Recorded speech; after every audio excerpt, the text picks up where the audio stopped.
Bonsoir, madame et messieurs, chers lecteurs de Média Guinée. Merci de nous suivre encore une fois de plus sur notre page Facebook mediaguinée.com. Aujourd'hui, nous sommes avec monsieur Mamadou Salif Diallo. Monsieur Mamadou Salif Diallo est un agent de la société Ba Roylin Group et en même temps, il est le responsable de Wani Immobilière établie en Guinée, une autre société immobilière établie en Guinée en mai 2023.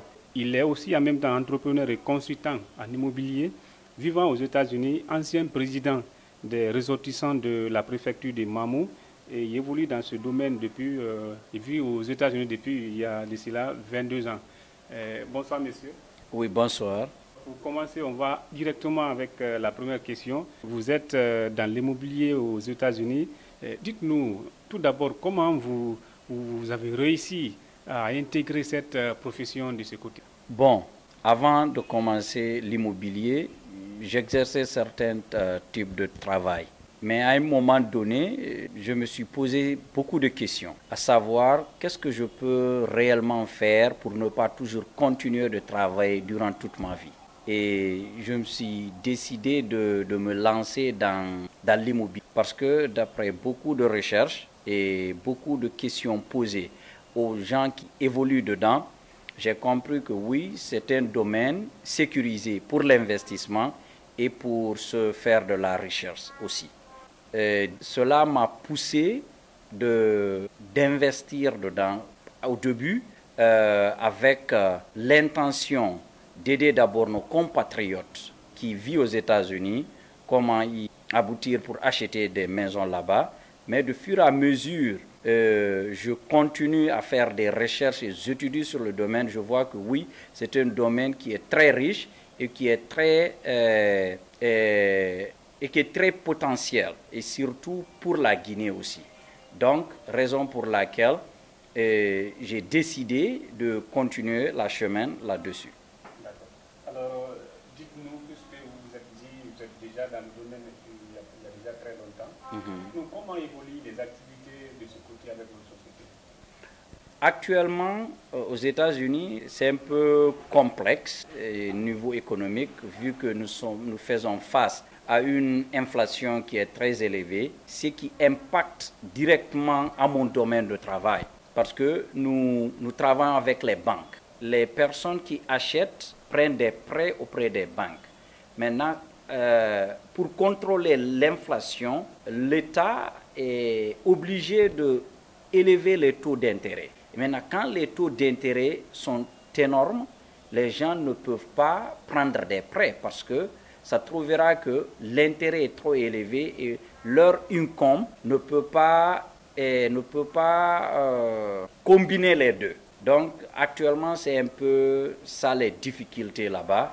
Mais à part cela, c'est un domaine qui aide à se faire de l'argent. Ok, alors dites-nous de façon concrète, comment aujourd'hui on peut obtenir un habitat aux États-Unis, qui soit résident là-bas ou pas? Ok, ça c'est au niveau de deux volets. Quand on est résident, c'est qu'on a les papiers avec quoi on travaille et on paye les taxes. Donc à ce volet, il y a des critères que la personne doit avoir d'abord pour être qualifiée pour prendre des prêts bancaires. Si toutefois la personne n'achète pas espèces, cash le montant.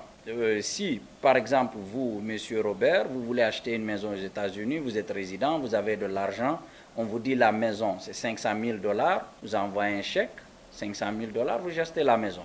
Mais si toutefois, vous allez prendre des prêts bancaires, c'est-à-dire il y a des procédures. D'abord, c'est divisé en 3 catégories. Il y a les catégories des personnes de moyenne classe, qu'on appelle les personnes, le programme qu'on appelle d'abord le FHA.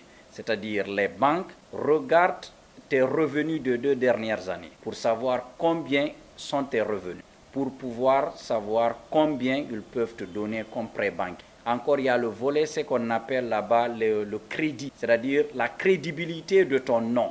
C'est-à-dire tu prends des cartes de crédit, tu utilises, tu repayes. Maintenant, ils vont regarder si toi, la personne qui veut acheter, tu es crédible. C'est-à-dire quand tu prends des prêts, tu payes à temps. Et maintenant, il y a le facteur financier aussi, à savoir maintenant combien de l'argent tu as pour donner comme le dépôt. Parce que pour acheter là-bas une maison, il te faut les déposites. Et maintenant, les banques vont te donner le reste. Ça, c'est le premier volet. Il y a encore d'autres volets qui n'ont pas les incomes, qui n'ont pas de revenus, mais qui travaillent pour eux-mêmes. Par exemple, les personnes qui conduisent les taxis, qui font les taxes, et qui font des activités qui ne dépendent pas d'une autre entreprise, qui ne travaillent pas pour une entreprise, mais qui travaillent pour eux-mêmes. Eux aussi, ils ont leur programme. Et ça suffit d'avoir le minimum, le crédit de 700 et avoir le minimum de dépôt, 20% du prix d'achat de la maison. Bon, il y a ces critères aussi là-bas. C'est ce qu'on appelle aussi no DAC, c'est-à-dire on ne vérifie pas si vos revenus proviennent d'une entreprise, parce que vous êtes votre propre boss. Donc à travers ces critères, les banques vont voir. Toutefois, vous pouvez être qualifié à acheter d'après les critères qu'ils ont mis sur la table. Maintenant, quand on n'est pas résident, mais quand on vit là-bas d'abord, qu'on vit là-bas et que nous sommes rentrés dans le pays légalement, tu peux créer une entreprise. À travers cette entreprise, tu auras des numéros qu'on appelle là-bas le Tax ID. Avec le Tax ID, tu peux facilement aussi entrer dans le processus d'acheter. Mais à ce niveau, on te considère comme un investisseur automatique parce que tu achètes au nom d'une entreprise. Donc le minimum de dépôt qu'ils vont te demander, c'est 20% du prix d'achat de la maison. Maintenant, les banques vont te donner les 80% en crédit. Ça, c'est les deux façons pour les résidents et les non-résidents, mais qui ont l'opportunité d'acheter des maisons aux États-Unis. D'accord. Alors, nous remarquons souvent la différence entre les prix. Dites-nous pourquoi un domaine est-il plus cher en Guinée que dans certains pays des États-Unis? Bon, même à New York, il y a même à New York, c'est divisé. Donc, c'est d'après les zones et d'après les États.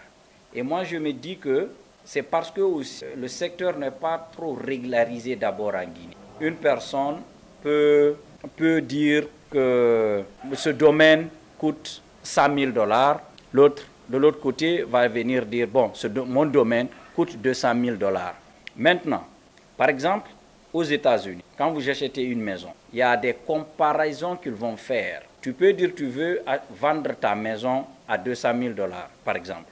L'autre veut dire qu'il veut vendre sa maison à 300,000. Si la personne qui achète à travers les banques vont faire des études de comparaison. Tu ne peux pas juste dire que la maison coûte $300,000 et que les banques vont approuver cela. C'est pour cela que c'est régularisé. Maintenant, en Guinée, de façon que ce n'est pas régularisé, tout le monde crée leur propre prix. C'est pour cela que tu vois des domaines qui sont plus chers que même des maisons dans d'autres États aux États-Unis. Par exemple, si on prend certaines villes, Atlanta, ou Ohio, ou Indiana, ou Boston, ou d'autres États, 200,000 ou $250,000 peut te acheter une maison. Mais on connaît des lieux ici à Conakry où juste le terrain est plus de $200,000. Donc, avant de passer sur cette question, puisque vous évoluez dans ce domaine depuis très longtemps, est-ce que vous avez aujourd'hui quelques alternatives à proposer aux autorités pour essayer d'aller vers la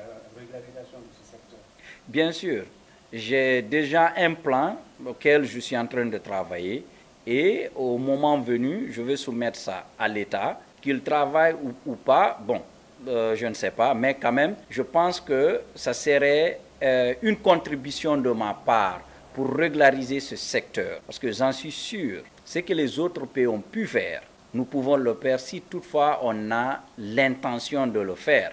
Allez-y au Sénégal aujourd'hui ou en Côte d'Ivoire. Il y a beaucoup d'entreprises où il y a beaucoup de banques qui donnent des prêts aux citoyens pour acheter des terrains ou acheter des maisons. Mais en Guinée, on n'en a pas parce que le système n'est pas régularisé d'abord et elle n'est pas sécurisée. Et maintenant, il y a beaucoup de méthodes ou de voies qu'on peut mettre en place où l'État peut vraiment s'impliquer et investir pour régulariser ce domaine et qui serait bénéficiaire non seulement pour l'État, mais pour la population aussi.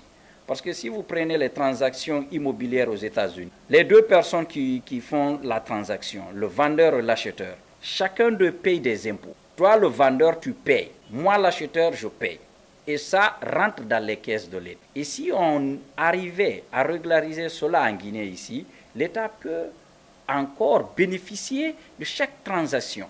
Non seulement les transactions seront informatisées pour éviter les problèmes fonciers qu'on a en Guinée ici, où on voit deux personnes qui viennent dire qu'ils sont le propriétaire d'un même terrain.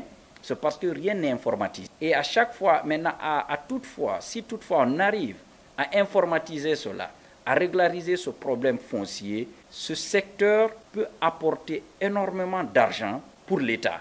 Et ça peut soulager la population maintenant à investir. Et ça pourrait aussi pousser des partenaires à venir investir et même maintenant impliquer les banques locales de bien vouloir donner des prêts aux citoyens guinéens. Parce qu'il y a une sécurité derrière qui serait l'État. Donc, alors, vous êtes un monsieur qui évolue un peu plus quelques années aux États-Unis dans l'entrepreneuriat. Oui. Est-ce que vous pouvez nous dire par endroit c'est quoi l'entrepreneuriat et quelle est la particularité de l'entrepreneuriat aux États-Unis comparativement à la Guinée? Ce que je vais dire sur l'entrepreneuriat, c'est toute activité qu'une personne décide d'investir pour créer son entreprise et évoluer là-dessus. Il y a beaucoup de secteurs dedans, il y a beaucoup de filières, mais c'est un concept général, comme si on disait la démocratie. La démocratie en Afrique peut être différente de celui de l'Europe, de l'Asie et consorts. Ce sont des définitions que moi je peux dire que ce n'est pas comme le Coran. Là, tu dis que tu ne peux pas changer. Donc, ça dépend de ta façon de faire et sur quel domaine tu veux évoluer. Maintenant, ce qui fait la différence au niveau des États-Unis, d'abord, c'est un pays capitaliste. Il encourage des choses pareilles, l'entrepreneuriat. Bien sûr que ce n'est pas facile, mais il encourage toute personne qui veut établir un business et travailler. Il y a beaucoup de fonds qui sont mis à la disposition de beaucoup de gens. Bien sûr qu'il y a des processus, comment avoir cet argent, mais au moins l'argent peut être disponible pour surtout les startups, les personnes qui viennent juste de débuter. Si tu as tous les critères réunis, c'est possible qu'on te donne des prêts pour débuter ton entreprise. Et il y a beaucoup de fondations aussi, surtout des personnes les plus riches du monde qui donnent toujours des informations, qui donnent toujours des dons pour des entreprises qui gagnent pour aller s'y entreprendre quelque part. Un mot, il encourage les personnes à s'aventurer dans ce domaine. D'accord. Alors, dans toute activité, il y a toujours des hauts et des bas. Oui. Je pense qu'aux États-Unis, il y a ces aspects aussi qui nous compliquent parfois la tâche. Dites-nous, quelles sont ces difficultés auxquelles vous faites face là-bas? Bon, dans le domaine là où je suis, je travaille en tant que agent et par commission. C'est-à-dire que je n'ai pas un salaire chaque mois, ou 2 semaines, ou chaque semaine. C'est à chaque fois que je fais une transaction, je retire mon argent, je prends mon argent. Donc, des fois, ça peut prendre 2 ou 3 mois sans que je n'ai aucune transaction. Et des fois aussi, on peut débuter de faire une transaction, aller 1 mois, 2 mois, 3 mois, et ça tombe à terre. Parce que toute chose peut arriver. Des fois, comme je l'ai si bien dit, les taux d'intérêt peuvent élever. Maintenant, si tu étais qualifié à avoir 500 000, le taux d'intérêt est soulevé, tu te vois maintenant chuter. Et maintenant, ton revenu ne peut pas subvenir sur le nouveau taux d'intérêt. Donc, qu'est-ce que ça va arriver? Le deal va tomber à terre. Donc, cela veut dire que tu travailles 2 ou 3 mois, on t'appelle un beau matin te dire, bon, il faut recommencer encore ou chercher un autre client. Ça, c'est fin. Donc, on rencontre toujours des situations pareilles. D'accord. Alors, à présent, on va parler d'intégration. On a remarqué que beaucoup de nos compatriotes sont arrivés en masse, en grand nombre aux États-Unis. Oui. Ce qui complique naturellement leur intégration de ces côtés. Vous êtes dans ce domaine en tant qu'agent. Dites-nous, il y a longtemps, que vous avez longtemps vécu aux États-Unis, dites-nous comment vous appréciez ce phénomène d'intégration de nos compatriotes qui viennent d'arriver. Bon, L'aventure n'est pas facile, d'abord. Et l'aventure n'est pas synonyme de la réussite encore. Ça ne va pas être facile au début. Pas parce qu'on ne va pas leur assister, mais parce que les données ne vont pas faciliter la tâche. Parce que la plupart d'entre eux n'ont pas d'expérience des autres métiers. Vous comprenez? Et deuxièmement, ils ne sont pas autorisés de travailler d'abord. Troisièmement, ils n'ont pas le permis de travail. Donc, ce qui complique d'abord, même si moi, aujourd'hui, je veux aider une personne à louer un appartement, ça va être un peu compliqué. Parce que je ne sais pas d'où il va avoir un travail pour payer ses loyers à la fin du mois. Là-bas, tu restes dans une maison, tu ne payes pas 2 ou 3 mois, tu vois ton nom devant la justice. Donc, si les gens là n'arrivent pas à avoir quelque chose, ou quelque part où travailler, ça ne serait pas facile de les aider. On les a assistés énormément. On continue toujours de les assister. Actuellement, c'est très difficile de voir une famille à New York qui n'a pas hébergé le minimum 3 personnes. Minimum. Même dans nos mosquées, on a nos parents dedans. Donc, ce qui complique un peu la situation. Parce que bientôt, le mois de carême, les mosquées là doivent être libérées. Les gens là doivent travailler parce qu'ils ne peuvent pas rester dans les appartements des gens gratuitement. Et l'État, actuellement, surtout à New York, ils ont un sérieux problème parce qu'ils n'ont pas des endroits où mettre tous les immigrants là. Ce n'est pas seulement les Guinéens, hein, c'est les immigrants. Peut-être c'est la Guinée qui n'est pas bien représentée là-bas, comparément des autres pays ou des autres nations provenant de l'Asie ou l'Amérique du Sud. Donc, ça va être un peu compliqué au début. Mais la communauté guinéenne s'entraide. Nous sommes en phase de mettre des commissions en place pour pouvoir les aider à leur expliquer comment s'intégrer et leur pousser à sortir au dehors, aller chercher du travail. Donc c'est ce que je peux dire à ce niveau pour le moment. Peut-être on va vous demander un peu, pour ceux qui ont des conseils à leur donner, qu'est-ce que vous pouvez aujourd'hui leur dire pour ces jeunes qui vont... Ce que je peux leur dire en première position, c'est d'essayer le maximum possible d'être en règle et de respecter les lois du pays. Les États-Unis, c'est un pays fondé sur un système. Tu ne peux pas être malin pour triquer ceci. Ce que tu fais ici aujourd'hui, 10 ans plus tard, ils vont te le faire montrer. Donc, le Guinéen est habitué à ne pas respecter les règles ou les lois. Là-bas, c'est complètement différent. La première des choses que je veux leur dire, c'est de respecter les lois du pays. Deuxièmement, de ne pas se précipiter pour dire que je veux chercher des millions. Il faut il faut suivre le système et d'aller à l'école. La Guinée est un pays francophone. Les États-Unis, on parle l'anglais. Donc, quoi que ce soit que tu vas faire, français là ne peut pas t'aider à tout. Donc, c'est d'aller à l'école, apprendre les langues et se focaliser sur les travaux ou sur les métiers professionnels. En Guinée, nous parlons des doctorats, des professeurs, des licences. Ça compte peu aux États-Unis. Tu peux voir quelqu'un qui fait 100 000 ou 150 000 dollars. L'année où tu le demandes, il va même te dire qu'il n'a même pas sa licence. Vous comprenez? Des métiers que beaucoup ignorent ici donnent de l'argent là-bas. Par exemple, si tu appelles un électricien de venir voir quelque chose, non seulement il va te taxer 30 à 40 dollars par heure, il va te dire minimum 2 heures. Ça, c'est juste pour son temps. Il vient, ça trouve que la panne coûte 15 dollars. Ou bien si c'est l'ampoule, par exemple, 5 dollars, il va te charger 100 dollars pour réparer.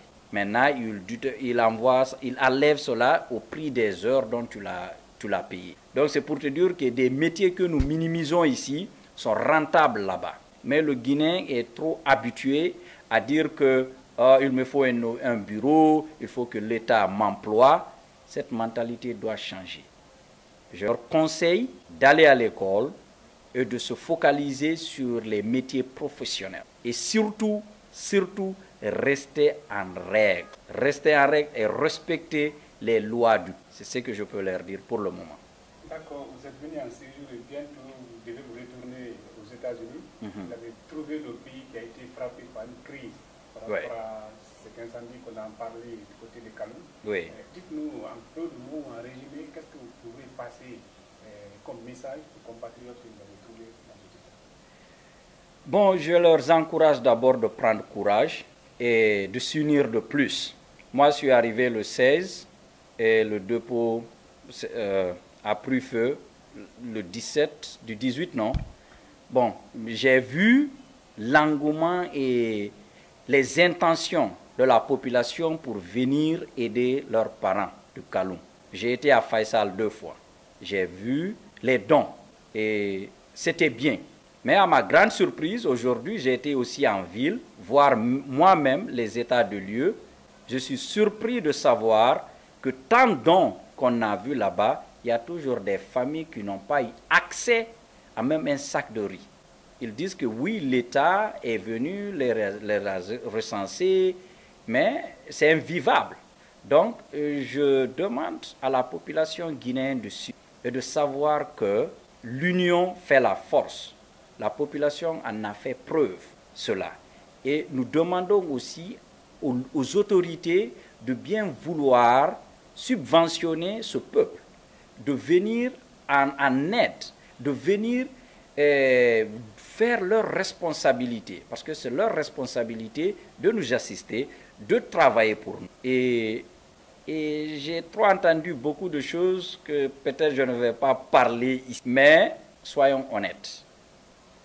C'est ce qui est plus important. Soyons honnêtes. Donc. Alors, il ne reste qu'à vous remercier, M. Diallo, pour ce temps accordé à notre média. Merci. Merci et bon retour au pays. Merci à vous aussi et pour l'opportunité.